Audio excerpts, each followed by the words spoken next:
Glória a Deus. Vamos estar se colocando de pé em nome de Jesus. Eu cumprimento a todos os irmãos com a paz do Senhor Jesus. A paz do Senhor Jesus, irmãos. Glória a Deus. Vamos estar abrindo a Bíblia no livro de Isaías, capítulo de número 9. Glória a Deus.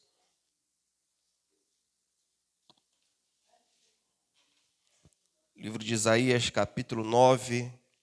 Apenas o versículo de número 6. Louvado seja o nome do Senhor.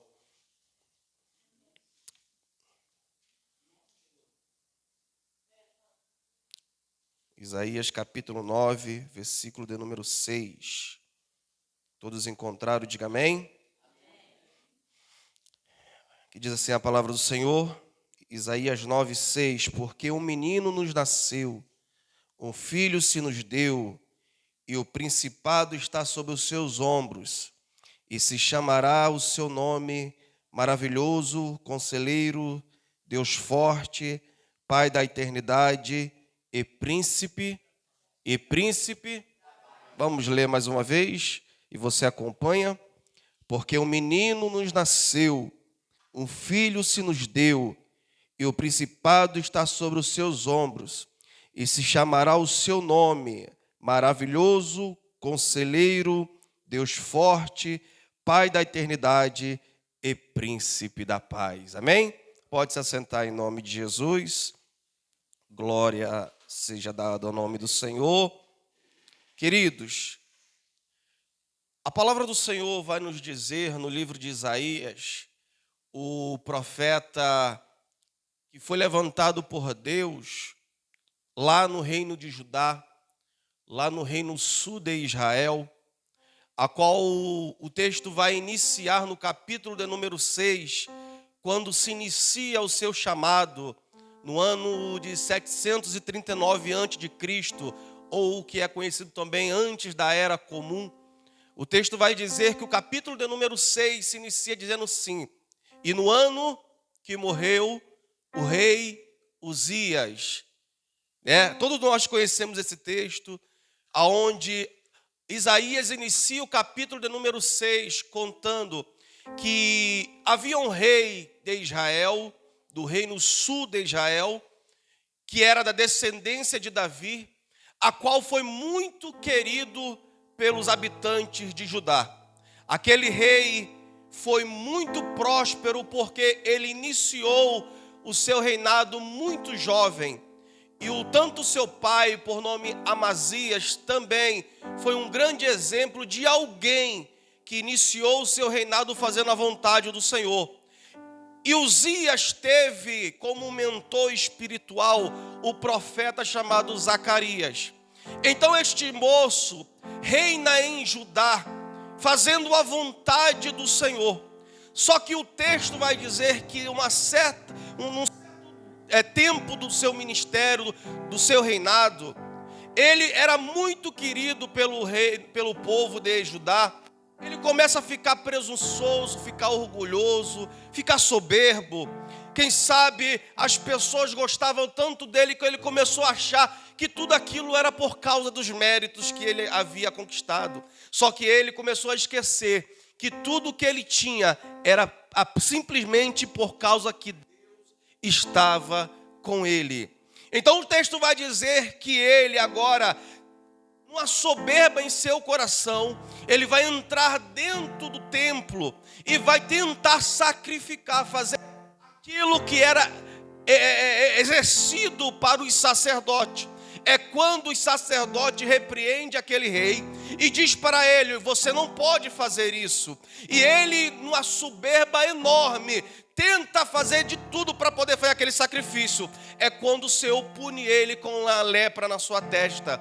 Então aquele rei tem que ser distanciado do seu palácio e ficar distante das pessoas comuns. Mas só que o texto sagrado vai dizer que ele era uma pessoa que todo mundo gostava dele, mas ele morreu de lepra. Eu aprendo aqui, querido, que todos nós podemos crescer ministerialmente, espiritualmente intimamente com Deus. Mas o que não pode acontecer na nossa vida é a soberba e orgulho entrar em nosso coração. Porque existem muitas pessoas em nossos meios, em nossas igrejas, que são conhecidas como popstar do meio cristão, que são conhecidas como estrela no mundo cristão, que até muitos cristãos não vou nem dizer adorar, mas até aplaudem essas pessoas. E não é errado você admirar um pregador, como eu já admirei muitos, como cantor, não é errado. O problema é que hoje em dia as pessoas estão se sentindo semideuses, querendo tomar a glória de Deus para si.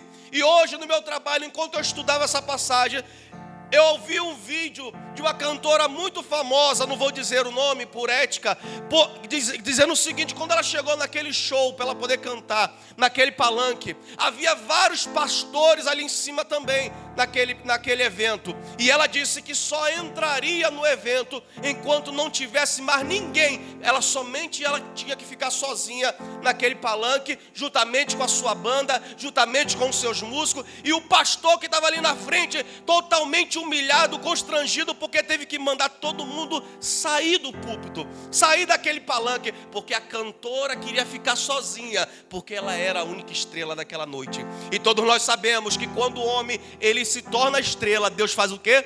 Deus sai. Deus, ele deixa de ser o Deus daquele lugar. Então esse rei, ele morre pela sua soberba e pelo seu orgulho. E todo aquele que é orgulhoso recebe uma punição, e nesse caso aqui foi lepra para a sua morte. E o texto de Isaías capítulo 6 vai dizer que quando este rei morre, ele era querido pelo seu povo. Houve uma grande tristeza no meio de Judá, houve uma grande tristeza, um grande luto no meio daquele povo. É neste momento em que a Bíblia Sagrada vai dizer que o Senhor abre os céus para Isaías e mostra que o verdadeiro rei continuava sentado no alto e sublime trono. O rei havia morrido de lepra, mas o Todo-Poderoso, que era o Deus de Judá, continuava sentado no trono dizendo: Isaías, eu sou o dono de toda adoração e toda glorificação, porque o homem envelhece, o homem perde a voz, o homem para de pregar, o homem cai e peca, mas eu sou soberano e eterno, inabalável e sou para sempre. E é neste momento em que Isaías ele começa a ver o Senhor, e ele diz: e eu vi o Senhor assentado no alto e sublime trono. Eu imagino Isaías olhando para o céu e não enxergando o céu azul, e nem enxergando talvez as nuvens que cobriam o céu, mas ele vê o trono de Deus, e ao redor do trono de Deus havia serafins que cantavam: santo, santo é o Senhor dos exércitos, toda a terra está cheia da sua glória. Quando ele se depara com essa visão, o texto vai dizer que ele diz: deu ruim, vou morrer, o meu pecado deve ter subido muito alto diante de Deus, porque eu estou vendo Deus assentado no trono. Só que na verdade ele não iria morrer, mas era Deus dizendo: Isaías, eu estou te levantando para algo maior, que o teu pecado não vai impedir, eu tiro o teu pecado, que a tua mentira não vai impedir, eu tiro a tua mentira, que os teus problemas não vão impedir, eu tiro os teus problemas, porque o que eu tenho para você, eu vou te purificar da cabeça à planta dos pés. E quando ele acha que vai morrer, a Bíblia Sagrada diz que vê um serafim dos céus com uma tocha na boca, uma tocha na mão, e queima os lábios do profeta e diz para ele: a partir de agora você vai falar as palavras do Todo-Poderoso. Quando nós olhamos a nossa realidade, e uma coisa que eu ouvi uma certa feita de um pregador, que ele disse: todas as vezes que alguém se aproxima de Deus, ele começa a enxergar a sua vida pecaminosa, e mais ele diz: eu preciso ser purificado, eu preciso ser santificado. Quando o homem ele começa a olhar: nossa, eu sou muito bom, eu sou bom demais, quando eu estou no negócio as coisas funcionam, as coisas dão prosseguimento, é sinal de que essa pessoa está se afastando de Deus. Porque quanto mais você se aproxima de Deus, mais você entende que você precisa dele todos os dias.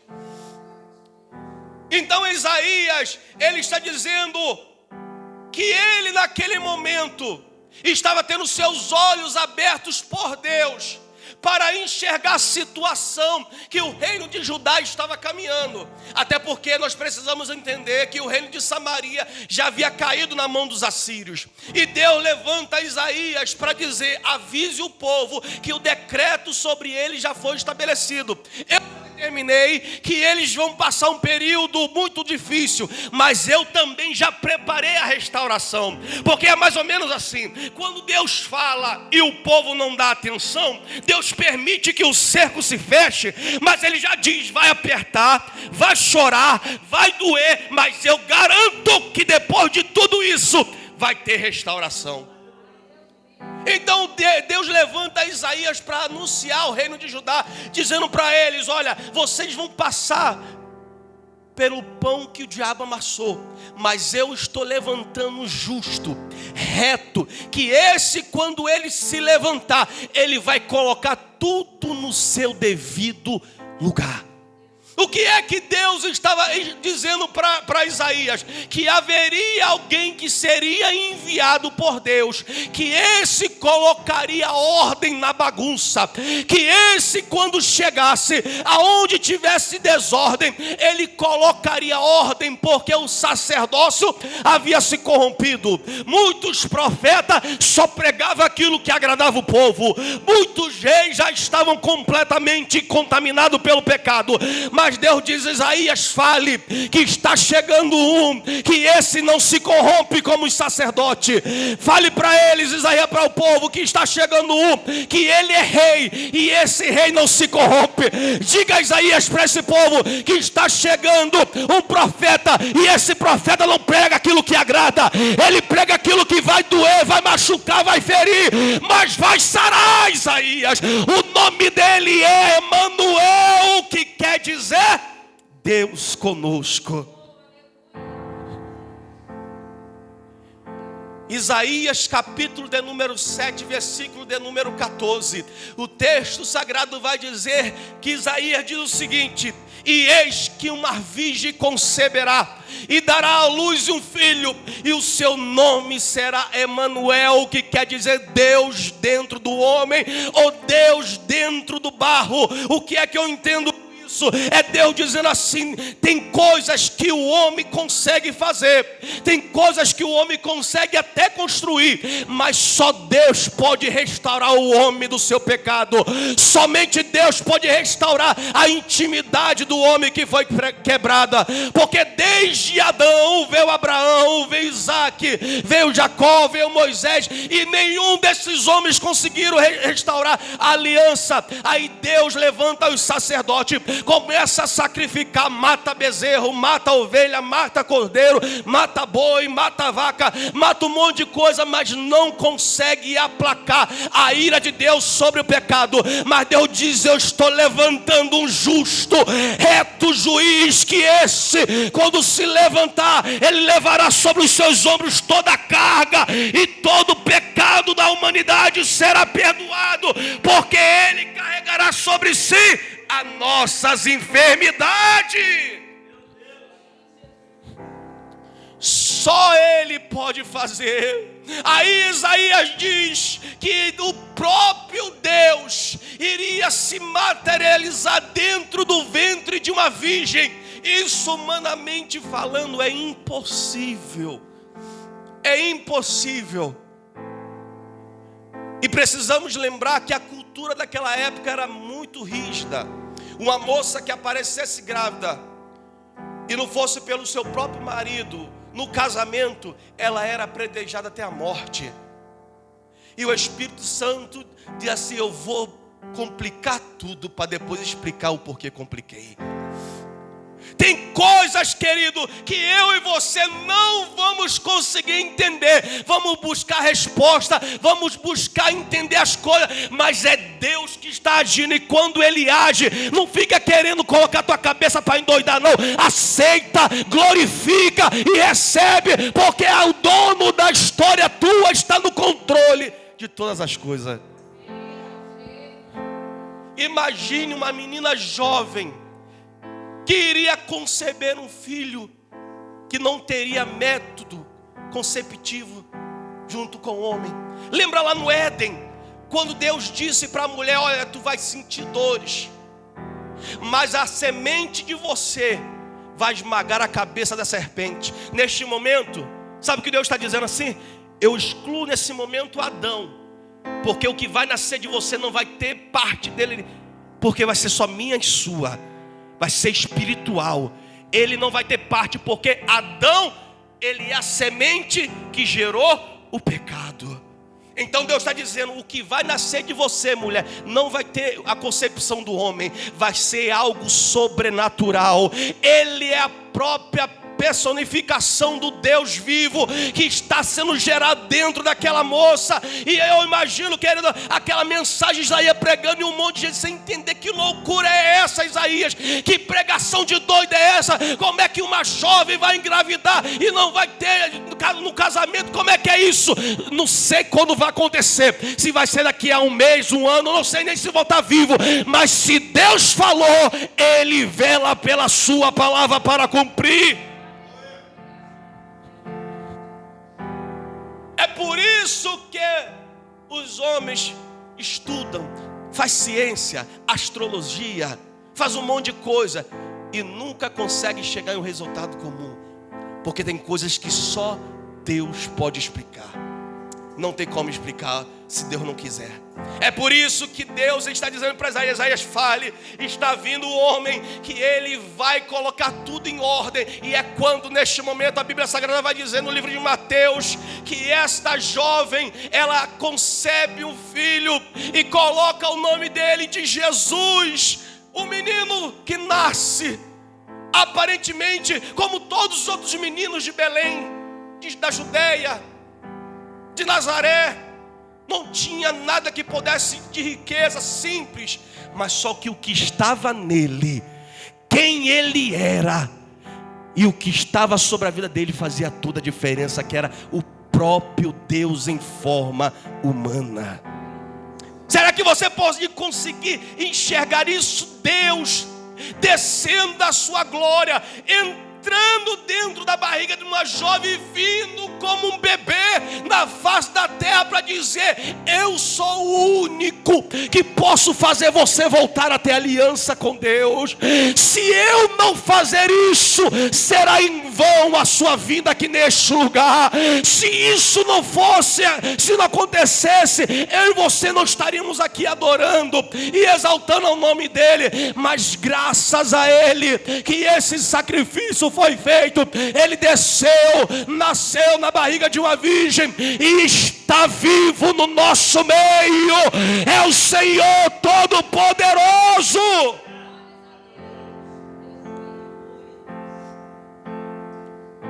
A Isaías diz no capítulo de número 9, versículo de número 6, que nós lemos, que ele viria e ele seria reconhecido como maravilhoso, conselheiro, Deus forte, Pai da eternidade e príncipe da paz. Olhe para cá, em Isaías 53, se nós lemos aí, abre aí rapidinho Isaías 53. Olha o que a Bíblia Sagrada vai dizer em Isaías 53. Quem deu crédito à nossa pregação e a quem se manifestou o braço do Senhor, porque foi subindo como renovo perante ele, como a raiz de uma terra seca, não tinha parecer nem formosura, e olhando nós para ele, não havia boa aparência nele para que o desejássemos. Era desprezado e o mais indigno entre os homens, homem de dores, experimentado nos trabalhos, como um de quem os homens escondiam o rosto, era desprezado e não fizemos dele causa algum. Verdadeiramente ele tomou sobre si as nossas enfermidades e as nossas dores levou sobre si. E nós os reputamos por aflito, ferido de Deus e oprimido. Mas ele foi ferido por causa das nossas transgressões, e moído por causa das nossas iniquidades. O castigo que nos traz a paz estava sobre ele, e pelas suas pisaduras fomos sarados. A primeira palavra que Isaías vai usar no capítulo 9, versículo 6. Ele é Mará. Mará. Você pode ver várias coisas nesse mundo aqui que é maravilhoso. Experiência nessa vida aqui que você diz assim: nossa, que maravilha é essa? Quando a Diana me olhou, ela não está aqui, eu vou aproveitar e vou falar logo que ela não está aqui. Quando ela me olhou a primeira vez, ela disse: maravilhoso. Quando a Diana olhou para o Edson: maravilhoso. Pastor Ricardo: maravilhoso. Há várias coisas nessa vida que nós olhamos e dizemos: como isso é maravilhoso. Só que Isaías está dizendo: ele vai vir. E o primeiro critério que ele será conhecido, que ele é maravilhoso. Ou seja, não há outro igual a ele. Ele é incomparável. Ele não existe outro igual. Pode tentar levantar várias réplicas. Pode levantar até Henrique Cristo dizendo que é ele com a coroa de isopor na cabeça. Mas ele é o verdadeiro maravilhoso. Ele é o Deus todo maravilhoso.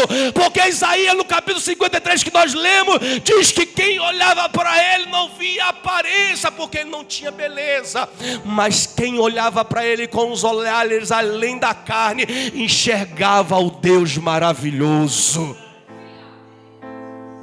As multidões cercavam ele e só via a aparência dele. Não é desejável, não é nada bom. As pessoas saíam das suas cidades longe, faziam viagem, pastora Marli, para encontrar com ele. Quando encontrava, talvez depois de muito tempo de procurar ele, quando chegava dizia: que decepção, um homem comum, com calo nas mãos, talvez descabelado, talvez até com a pele um pouco rachada devido ao muito sol que pegava. Um homem comum. E dizia: eu não esperava isso, eu esperava algo melhor. Mas quem olhava para ele chegava, às vezes suado, quebrado, todo arrebentado, faltando uma perna, faltando um dente. Às vezes só o zagueiro e o atacante, um para abrir garrafa e outro para doer. Mas quando enxergava do jeito que ele verdadeiramente era, ele se manifestava como maravilhoso. E eu nessa noite convido a você: quem é você nessa noite? Veio buscar só para olhar, ou veio porque ele verdadeiramente é maravilhoso? Se você veio buscar ele pelo que ele verdadeiramente é, o maravilhoso dele vai se manifestar na sua vida. Deixa eu contar um negócio aqui rapidinho dentro desse maravilhoso aqui. Uma certa feita, um pastor, ele tinha uma programação de rádio na sua cidade. E tinha um moço que era cego, que todos os dias ouvia aquela programação por causa daquele pastor. E eu ouvia aquela oração, ouvia a pregação daquele pastor e dizia: meu Deus, é meu sonho conhecer esse homem.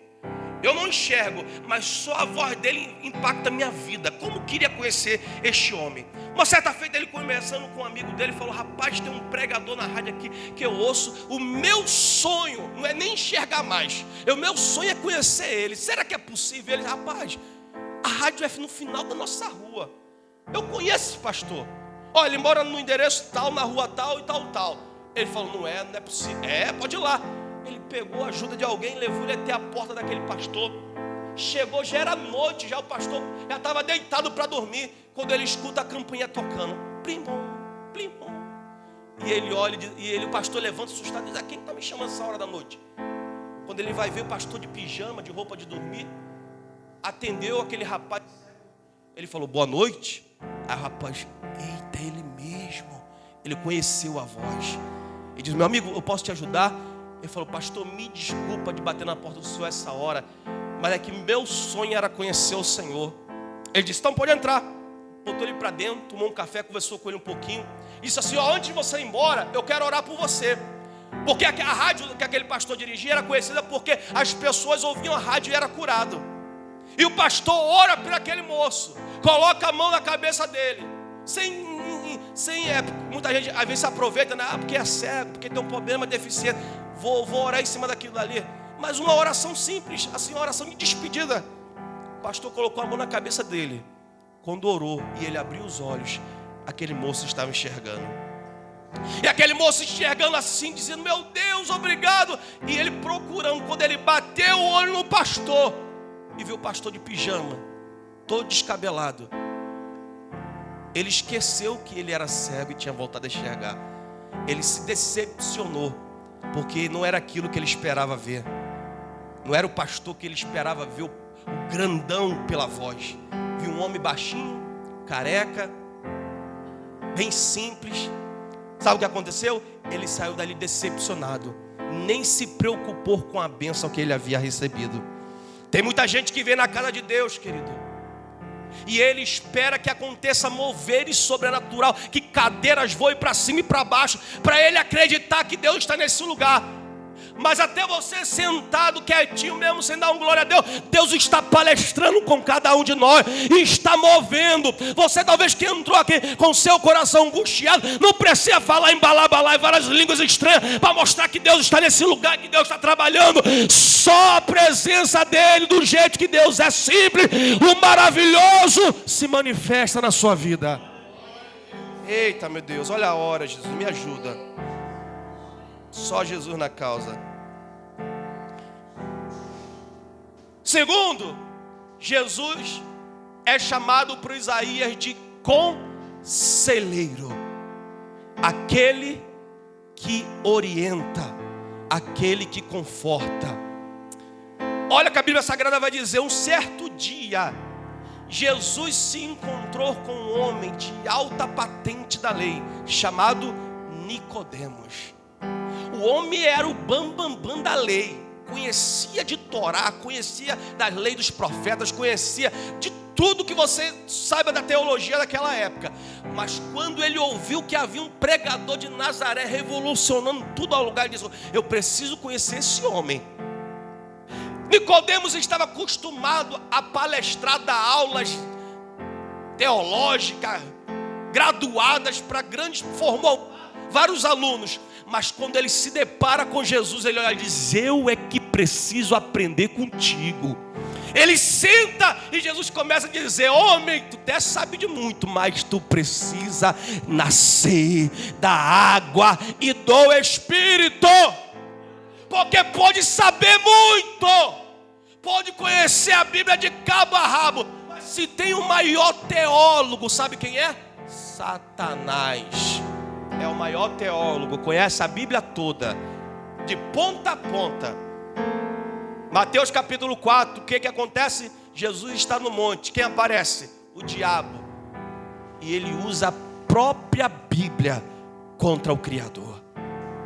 Então tem muitos homens que sabem muito da palavra, mas nunca conheceu a água da vida.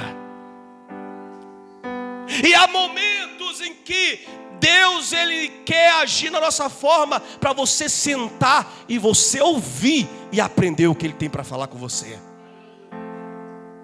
Ah, como eu amo quando eu sento ali no banco, ali o pastor está pregando, outra pessoa está pregando para receber. Tem gente que acha que a gente é viciado e só gosta de pregar. Eu amo sentar ali no banco, ali, ficar ali atrás só ouvindo. É muito bom isso. Ser palestrado é muito bom. Tem momentos em que você vai cantar, tem momentos em que você vai orar e Deus vai agir, mas tem momentos que Deus vai te pegar pela mão e diz: senta, porque hoje eu quero te doutrinar, te ensinar, te instruir, te aconselhar. Seja sincero, quantas vezes na sua vida você não precisou de um dia dizer assim: Senhor, como eu queria alguém agora para me aconselhar? E sabe qual é o problema dos nossos dias atuais? É encontrar pessoas aptas a ouvir, aconselhar e calar a boca. Matar ali. Hoje você abre a sua vida, conta, e daqui a pouco está no fuxico gospel. Todo mundo está sabendo sobre o que está acontecendo. Só que Jesus, ele ouviu Nicodemos. E sabe o que aconteceu depois? O assunto morreu. Porque tem coisas que na minha vida, na sua vida, ninguém vai precisar saber. É algo íntimo só entre você e Deus. Só. É muito bom quando você chega no seu quarto e, como diz o livro de Mateus capítulo 6, fecha a tua porta, porque o teu pai em secreto para de ficar contando tua vida para todo mundo. Só procura Deus quando já dá ruim. Antes de procurar conselho de alguém, entra no teu quarto, porque o teu conselheiro eterno Deus está lá te esperando para uma audiência. Quem dera se todos nós entendêssemos que Deus está preocupado em nos ajudar do que as outras pessoas em espalhar o que está acontecendo na sua vida. Vamos caminhar para o fim. Meu Deus, a hora é rápida demais. Terceiro, Isaías diz que ele é o Deus Todo-Poderoso. Aleluia. Isaías está dizendo, ele é Deus. João capítulo 10, versículo 30. Jesus está dizendo, eu e o Pai somos. Eu já fui, na minha infância, conhecido como TJ. Quem sabe o que é TJ? É isso aí. Na minha infância eu fui dos sentinelas, da torre de vigia, do salão do reino, fui. E eu via lá, Jesus, ele é Deus, mas ele é um Deus menor. Ele não é tão Deus como Jeová. Só que Jesus está dizendo, eu e o Pai somos igualzinho, andamos na mesma sintonia. Se Ele cura, eu também posso curar. Se Ele cria, eu também posso criar. Se Ele dá vida, eu também posso dar vida. Nós somos da mesma essência. O fato de Jesus ter vindo ao mundo não o diminui como Deus que Ele é. Quando você levanta a sua mão para adorar a Jesus, você não está adorando a um Deus menor, você está adorando um Deus que está sentado no alto e sublime trono. Porque quando Isaías olhou para o céu e viu o trono, João em Apocalipse capítulo de número 1, a partir do versículo 9, ele vai dizer que ele viu um trono branco. E quando ele ouviu a voz, ele conheceu aquela voz, que era o Messias, que era o Jesus. Quando ele virou, ele caiu no chão. Caiu como morto no chão. E aquele que falava comigo me pegou e disse, levanta-te. Ouve as minhas palavras, porque eu estive morto, mas agora eu vivo para o século dos séculos.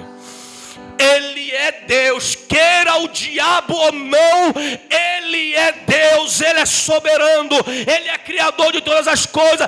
Os demônios correm de medo dEle. Mateus capítulo 28, versículo 9 diz que as mulheres saíram correndo quando viram Ele ressuscitado e disseram, está vivo, não é um cadáver não, está vivo, e adoraram a Ele. E a Bíblia Sagrada diz que só a Deus devemos adorar. Se Jesus aceitou a adoração, então glorifica, porque Ele é Deus. Ele é Deus. Ele é Deus. Ele estava no Antigo Testamento. Estava. Sabe onde ele estava?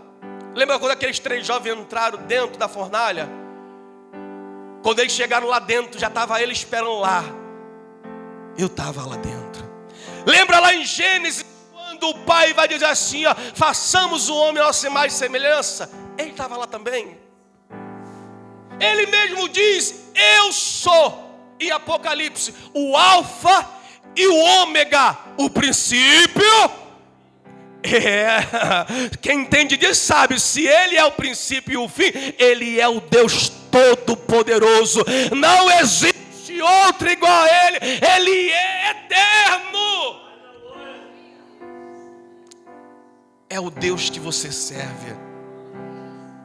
Os homens se orgulham porque tem um rei, homem sentado no trono, é amigado com o governador, é braço direito de algum imperador, de algum presidente. Mas a igreja de Cristo tem todo motivo para adorar e para se alegrar, porque o teu Deus, nem a morte pode segurar Ele, porque a palavra mesmo diz que Ele voluntariamente se entregou à morte para sanar os nossos pecados. Ele não foi contra a vontade dele, Ele se entregou. Ele disse assim, ó, eu pego a minha coroa, deixo um pouquinho aqui, para poder ir lá morrer por Ele, mas a minha glória eu não abro mão. Ele é Deus homem, Ele é Deus eterno, Ele é homem 100% Deus e é Deus 100% homem. Ele é o Senhor de todas as coisas. Quando ele estava na frente de Pilatos, Pilatos olhou para ele e disse assim, eu tenho um domínio sobre a tua vida para mim fazer o que eu quiser com você, te matar ou te libertar. Ele disse, nananina, não, você só tem algum poder porque o meu Pai te deu. Ou seja, se eu orar aqui, aleluia, Deus manda uma legião de anjos que faz uma bagaceira, aqui não vai sobrar um soldado romano, porque Deus é o Senhor de todas as coisas. Ele disse, eu só não vou pedir, só para não bagunçar com a vida de vocês e fazer vocês passar vergonha. Ainda não chegou o tempo. Porque o que Deus faz, querido, muitas das vezes não precisa de plateia, como muitos especulam por aí. O que Deus muitas das vezes faz, vai fazer no silêncio e no secreto. Uma ou poucas pessoas vão saber. Para encerrar, lembra quando Israel estava pecando tanto contra Deus, que foram para uma guerra contra os filisteus, e nessa guerra eles achavam que Deus estava com eles por causa da arca, e o que aconteceu? A arca foi roubada e foi levada para dentro do território dos filisteus. Lá dentro do território dos filisteus, os filisteus entrou a madrugada dentro, tocando tambor, tocando tantã, tocando tamborim, tocando a macumba toda, acendendo vela, matando galinha preta, e viva Dagom, e cantando para os demônios. Aí a Bíblia Sagrada diz que à meia-noite veio um terremoto dentro do templo de Dagom, e começou a sacudir tudo, e quando eles já estavam doidos de embriagado, entrado dentro do templo de Dagom, o que é que eles enxergaram? Eles suponham dizendo o seguinte: Dagom está levantando o pé e está pisando na arca, está pisando em Jeová. Só que a Bíblia Sagrada diz que quando eles entraram no templo, não tinha nenhuma coisa, a arca prostrada. Dagom, era Dagom que estava prostrado diante da arca, porque diante do Senhor não existe outra autoridade. Ele é o único, o Deus que você serve. Quando chama para a guerra, Ele não dá desculpa, Ele vai para vencer. Quando você entrega a sua vida para Ele, Ele diz: eu tomo conta de toda a tua vida, eu te protejo pela tua direita, eu te protejo pela tua esquerda. Salmo de número 91 vai nos dizer que Ele nos guarda de todo mal, de toda peste perniciosa, de toda mortandade que assola o meio-dia. 1000 cairão ao teu lado, 10.000 à tua direita, mas aquele que está no esconderijo do Altíssimo, nada vai lhe acontecer. O homem pode pagar a melhor segurança possível, mas falha.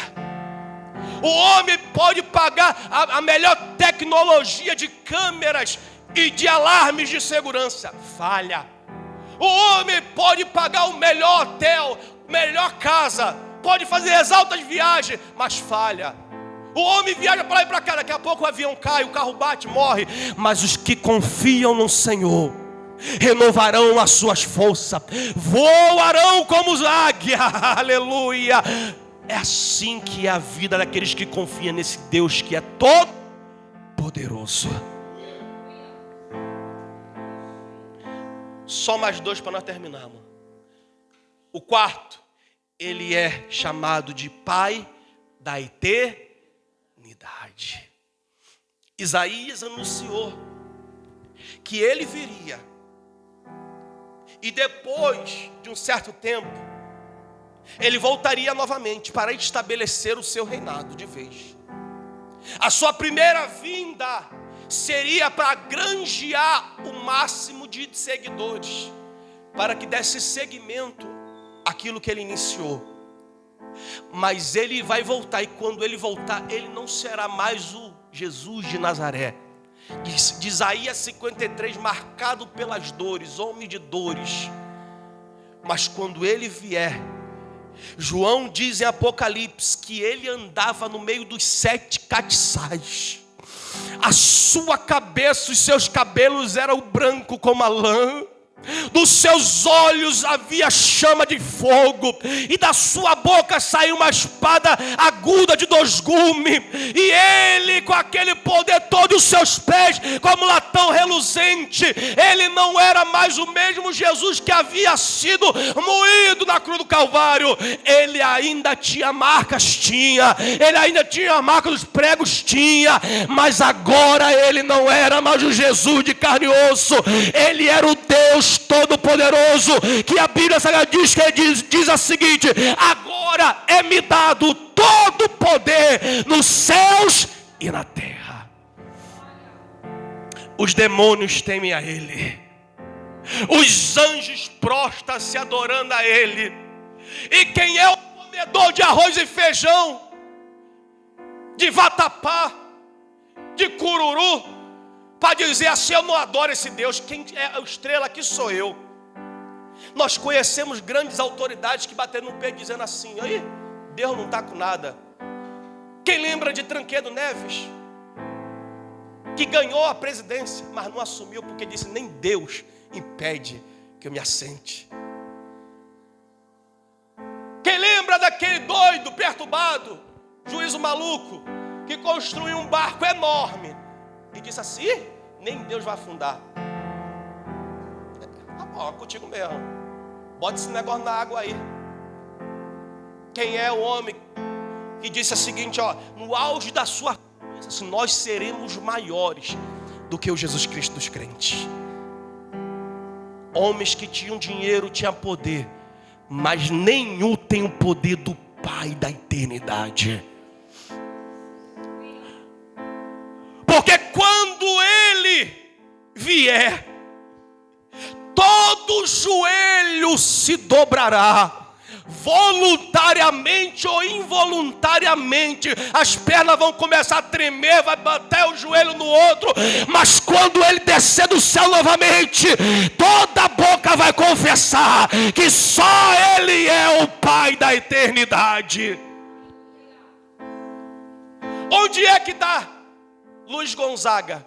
Está enterrado lá na minha terra, em Alagoas, debaixo de 7 palmos de terra. Cadê o rei do rock? Cadê o rei do pop, Michael Jackson? Cadê o rei da cocaína, Pablo Escobar? Está tudo debaixo de 7 palmos de terra. Cadê os fundadores das religiões? Está tudo morto. Cadê o dos crentes? Cadê o Jesus Cristo de Nazaré? Ele morreu, mas ao 3º dia a morte de Deus solta ele, porque não tem como segurar, porque ele é o Senhor da vida, o Senhor da morte, é o Deus no céu, é o Deus na terra, é o Deus no mar, é o Deus no inferno. Não tem como segurar ele. Ele é o Deus Todo-Poderoso. Encerrando, o último, para fechar, ele é o príncipe, ele é o príncipe. Tudo que o mundo clama hoje é pelo quê? É por dinheiro? É por fama? Até sim, dinheiro também. Mas as almas famintas clamam por paz. Olha o que a Bíblia Sagrada diz em João capítulo 14, versículo 27. Jesus dizendo: deixo-vos a paz, a minha paz vos dou, não vos dou como o mundo dá. Eu tenho algo, na verdade eu tenho tudo. Jesus dizendo, eu tenho tudo, mas o que eu dou para vocês, imagina ele olhando para os seus discípulos, em Atos capítulo 1, já indo embora, voltando para o céu, a nuvem já subindo, e dizendo, eu dou autoridade e poder, ficar em Jerusalém, seja revestido de poder, mas antes disso, eu dou algo muito importante para vocês, eu dou para vocês a paz, eu dou para vocês a minha paz, porque a paz que eu tenho não é a mesma que o mundo vende dizendo que é paz. Que paz é essa que eu preciso me reunir em câmaras secretas para negociar o mal para o meu próximo? Que paz é essa que eu preciso difamar o meu próximo para eu achar que a minha vida tem paz, enquanto a vida do outro está inferno por causa muitas das vezes da minha atitude? Que paz é essa? Como eu já ouvi de alguém dizer, eu fui fazer um culto de ação de graça, porque aquela pessoa está me atrapalhando, eu passei a rasteira nele, tomei o que era meu. Que paz é essa? Jesus está dizendo, não, a paz que eu dou para vocês, vocês talvez vão tomar rasteira, vocês vão ser lesados, e lesado aqui é ser prejudicado, mas vocês sentirão prazer e alegria nas minhas promessas. Porque quem tem a promessa de Deus sobre a sua vida, venha o vento que vier, venha a tempestade que vier, venha a depressão que vier, a paz dele sempre vai prevalecer contra a sua vida. Sempre! Eu não estou aqui, ou eu acredito que todo mundo não está aqui, porque pregamos, porque cantamos, porque dirigimos, porque fazendo isso. Como a irmã Silvana faz uma comida aqui, meu Deus do céu, só o sangue de Jesus. Quando ela falou lá, pastor, eu tomo posse desse ministério do fogão, eu falei, até agora, meu Deus, agora o negócio vai ficar firme. Não, agora que o negócio aperta de um jeito, que se a gente não lembrar das promessas que ele nos fez, a minha paz eu vos dou.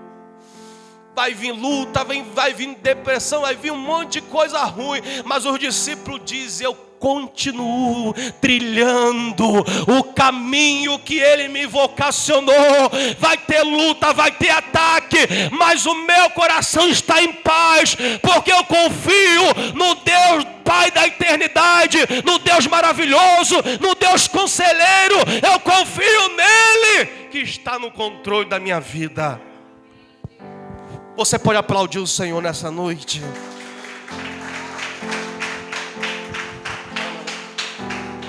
Vamos se colocar de pé em nome de Jesus, querido. Oh, glória a Deus. Ele é maravilhoso, querida. Ele é maravilhoso. Quando você estiver passando por alguma luta, ou se estiver já passando, lembre que Ele é Deus. Tem um louvor que diz assim: Ele entra pelo gelo, sai de dentro do vulcão, entra no desfriadeiro, sem levar nenhum arranhão, passeia no meio das nuvens, toca no fundo do mar, entra dentro de uma rocha e sai do lado de lá. Ele sabe quantas veias tem dentro de um coração. Pega todas as baleias e põe na palma da mão. Conta os fios de cabelo que a humanidade tem. Ele conhece essa igreja e não se esquece de ninguém. Esse é o nosso Deus, amém? Que você saia daqui sabendo disso, que você tem um Deus que cuida e ama você, amém? Soberano Deus, eterno Pai, neste momento, ó Deus, nós queremos te agradecer, ó Pai querido. Muito obrigado, Senhor, por este momento tão maravilhoso em que passamos em Tua presença. Que nós possamos, Senhor, todos os dias trazer à memória, Senhor, e lembrarmos de que o Senhor, meu Pai, é o Deus maravilhoso, é o Deus conselheiro, é o Pai da eternidade, é o príncipe da paz, o Senhor é o nosso Salvador. Senhor, nós não teríamos chance alguma se não fosse o teu livramento, se não fosse o teu cuidado. Obrigado, Senhor, pela vida de cada um dos meus irmãos, meu Pai, que chegaram aqui neste lugar. Obrigado, Senhor, pela vida, Senhor, daqueles, meu Pai, que entraram por essas portas aqui. Eu não sei se está passando por alguma luta, mas eu tenho a plena certeza que hoje ele está saindo daqui com um Deus maravilhoso, com um Deus conselheiro, com o Pai da eternidade, com o príncipe da paz. Eu sei que nessa noite aquele que está fraco está saindo daqui curado, renovado, restaurado. Eu creio, Senhor, na noite desse dia, que todos nós sairemos daqui cônscio que todas as coisas estão no controle das tuas mãos. Ó Deus, leva cada um de nós, Senhor Pai, nos nossos lares em tuas mãos, meu Pai, guardando, nos livrando de todo mal. Aquele que vai a pé, aquele que vai de condução, Senhor, que o Senhor, meu Pai, prepare uma semana de vitória para cada um de nós, meu Pai. Abençoa, Senhor, a cada familiar aqui representado pelos teus filhos, ó Pai querido. Senhor, abençoa aqueles, meu Pai, que não puderam vir, que a tua palavra, meu Pai, que será compartilhada, Senhor, através desse vídeo também venha abençoar aqueles que não puderam vir, porque o Senhor conhece o coração de todos, ó Pai. Sabe, Senhor, que tem pessoas que queriam vir, mas não pôde, meu Deus. Que o Senhor também palestre, que o Senhor também fale, que o Senhor também transforme, que o Senhor também faça, meu Pai, trazer, meu Pai, o renovo sobre as suas vidas, em nome do Senhor Jesus. E que o Senhor nos abençoe e nos guarde, e que o Senhor faça resplandecer o seu rosto sobre nós, e que o Senhor tenha misericórdia de nós, e sobre nós levante a luz do seu rosto e nos dê a sua paz. E todos que saem nessa noite crendo que o nosso Deus é maravilhoso, é conselheiro, é Deus forte, é o Pai da eternidade, o príncipe da paz, cele esse culto dizendo: amém. Vá em paz, em nome do Senhor Jesus.